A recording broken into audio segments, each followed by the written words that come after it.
एक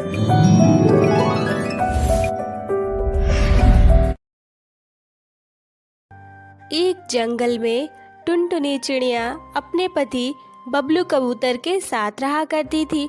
टुनटुनी चिड़िया की शादी को बहुत समय हो चुका था, लेकिन उसकी एक भी औलाद नहीं थी। इस वजह से बबलू कबूतर उस पे नाराज रहा करता था। देखो टुनटुनी, अब हमारी शादी को 5 साल हो चुके हैं, अब तक हमें कोई औलाद नहीं हुई। अगर मैं इसी तरह तुम्हारे साथ रहूंगा ना, तो मुझे जिंदगी भर बे औलाद ही रहना पड़ेगा। मैं अब दूसरी शादी करूंगा, तभी मुझे औलाद का सुख मिल पाएगा। नहीं नहीं बबलू जी, आप ऐसा क्यों कह रहे हैं? भगवान के घर देर है अंधेर नहीं। आप चिंता मत कीजिए, जल्दी हम दोनों माँ बाप बन जाएंगे। लेकिन ऐसा मत कीजिए, अगर आप किसी और से शादी कर लेंगे तो मेरा क्या होगा? मैं कहाँ जाऊंगी? टुनटुनी, और कितना समय दूं मैं तुम्हें? इतने समय से तो तुम यही कह रही हो। ठीक है, मैं तुम्हें कुछ दिनों की मोहलत और दे देता हूँ, उसके बाद मैं दूसरी शादी कर लूंगा। ये आप क्या कह रहे हैं? आपकी मोहलत देने से क्या हो जाएगा? ये कोई चीज थोड़ी ना है कि मैं जब चाहूंगी तब मुझे मिल जाएगा। ये तो जब तक भगवान नहीं चाहेंगे तब तक हमें औलाद का सुख नहीं मिल सकता। टुनटुनी, मुझसे बहस मत करो, मैं जा रहा हूँ अपने काम पर। इस तरह बबलू कबूतर अपने काम पर चला जाता है। टुनटुनी चिड़िया रोज इसी बात को लेकर परेशान रहती थी। हे भगवान, ये कैसे दिन दिखा रहा है तू मुझे? आखिर मैंने क्या गलती की है जो तूने आज तक मेरी गोद सुनी रखी है? अगर अब मुझे औलाद नहीं हुई तो मेरे पति दूसरी शादी कर लेंगे, फिर मेरा क्या होगा? इस तरह दिन बीत जाते हैं। एक दिन अचानक टुनटुनी चिड़िया बेहोश हो जाती है। बबलू डॉक्टर को घर लेकर आता है।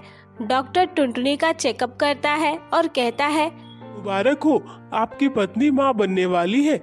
जल्दी आपके घर में नन्हे मेहमान आने वाले हैं।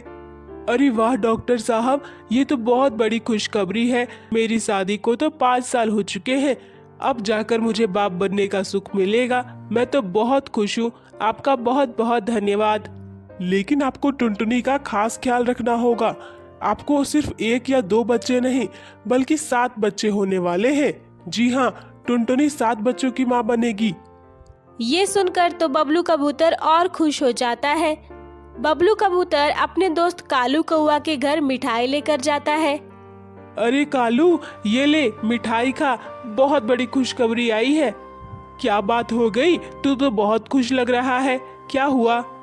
अरे कालू, मैं पिता बनने वाला हूँ। इतने सालों के बाद मुझे ये खुशी मिलने वाली है, और इससे भी बड़ी खुशी की बात तो ये है कि एक साथ 7 बच्चों के बाप बनूंगा मैं। अरे वाह, ये तो बहुत खुशी की बात है। लेकिन क्या तूने ये सोचा है कि वो 7 बच्चे बेटे होंगे या बेटियां? तो क्या हुआ, हो सकता है कुछ बेटे और कुछ बेटियां हो जाएंगी। इसमें इतना सोचने वाली क्या बात है? अरे वो तो ठीक है भाई, लेकिन अगर 7 की 7 बेटियां ही हो गई तब तो क्या करेगा? तब तो तेरे सर पे इतना सारा बोझ आ जाएगा। अरे हाँ भाई, ये तो मैंने सोचा ही नहीं था। मैं कुछ महीनों के बाद टुनटुनी का चेकअप करवा दूंगा, जिससे मुझे पता चल जाएगा कि बेटा होगा या बेटी। अच्छा किया तूने मुझे बता दिया, इस बात पर तो मेरा ध्यान ही नहीं था। इसके बाद बबलू कबूतर घर लौटता है। टुनटुनी बहुत खुश थी। देखिए बबलू जी, मैंने कहा था ना, भगवान एक दिन हमारी विनती जरूर सुन लेंगे। एक साथ हमारे 7 बच्चे होने वाले हैं। मैं तो बहुत खुश हूँ। हाँ टुनटुनी, खुश तो मैं भी हूँ, लेकिन मुझे चिंता हो रही है, कहीं तुम्हारे 7 बच्चे बेटियां ना हो जाएं। क्या? ये आप क्या कह रहे हैं? हमें तो औलाद चाहिए था, चाहे वो बेटा हो या बेटी। देखो टुनटुनी, अगर एक आध बेटी हो जाए तो कोई दिक्कत नहीं है, लेकिन अगर सारी की सारी बेटियां ही रहेंगी तो फिर तो मेरे सर पे बोझ ही आ जाएगा। मैं उन बोझ के तले दब के मर जाऊंगा। मैं कुछ महीनों के बाद तुम्हारा चेकअप करवा दूंगा, जिससे पता चल जाएगा कि बेटा आने वाला है या बेटी। अगर सबकी सब बेटियां हुई ना, तो तुम्हें उस बच्चे को जन्म नहीं देना, उसे खत्म करना होगा। अब टुनटुनी के जीवन में एक और परेशानी आ गई थी। इतने सालों के बाद तो मैं माँ बनने वाली हूँ और ये चाहते हैं कि मैं ऐसा करूँ। नहीं नहीं, चाहे बेटा हो या बेटी, लेकिन मैं अपने बच्चे को मारने नहीं दूंगी। मैं उसे दुनिया में ज़रूर लाऊंगी। कुछ महीनों के बाद डॉक्टर फिर से टुनटुनी का चेकअप करता है और कहता है, बबलू जी, आपके सारे बच्चे तो बेटियां हैं, सभी बेटियां ही पैदा होंगी। ये सुनकर बबलू बहुत गुस्सा हो जाता है और तुरंत टुनटुनी से कहता है, देख लिया टुनटुनी, मुझे तो पहले से ही शक था। हे भगवान, ये क्या हो रहा है? तूने औलाद दी भी तो सिर्फ बेटियां ही बेटियां। मैं इतनी सारी बेटियों का क्या करूंगा? और टुनटुनी, तुम इस घर से चली जाओ, मैं अब दूसरी शादी करूंगा। टुनटुनी ने बहुत मिन्नतें की, लेकिन कालू को वह नहीं माना। ठीक है बबलू जी, आप मुझे घर से निकालना ही चाहते हैं ना, तो निकाल दीजिए, लेकिन मेरे बच्चों को कुछ नहीं हो सकता। मैं अपने बच्चों को खुद ही पाल लूंगी। मैं जा रही हूँ यहाँ से। और एक बात याद रखिएगा, आपको मेरी बद्दुआ लगेगी। आप कभी खुश नहीं रहेंगे। आगे चलकर आपकी जो भी संतान होगी ना, वही आपको सबक सिखाएगी। ये कहकर टुनटुनी वहाँ से चली जाती है। इस तरह कई साल बीत जाते हैं। टुनटुनी की सातों बेटियां अब बड़ी हो चुकी थी। उसने अपनी सभी बेटियों को पढ़ा लिखा कर नौकरी करवाया था।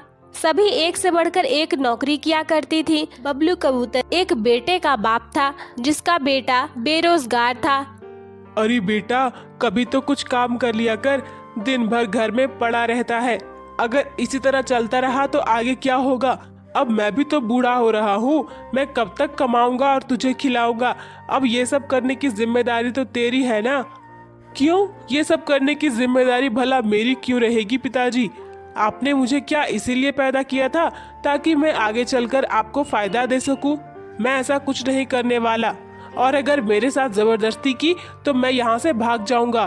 बबलू और उसकी दूसरी पत्नी ने सोचा शादी करवा दी जाए तो वो सुधर जाएगा। इसके बाद उसकी शादी करवा दी जाती है।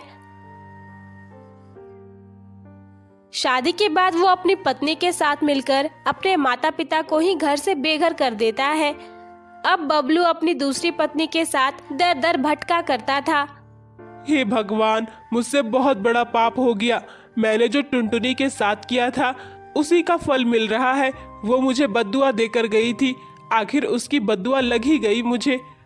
इस तरह उसे अपने किए की सजा मिल जाती है। इधर टुनटुनी अपनी सातों बेटियों के साथ हंसी खुशी से अपनी जिंदगी बिता रही थी।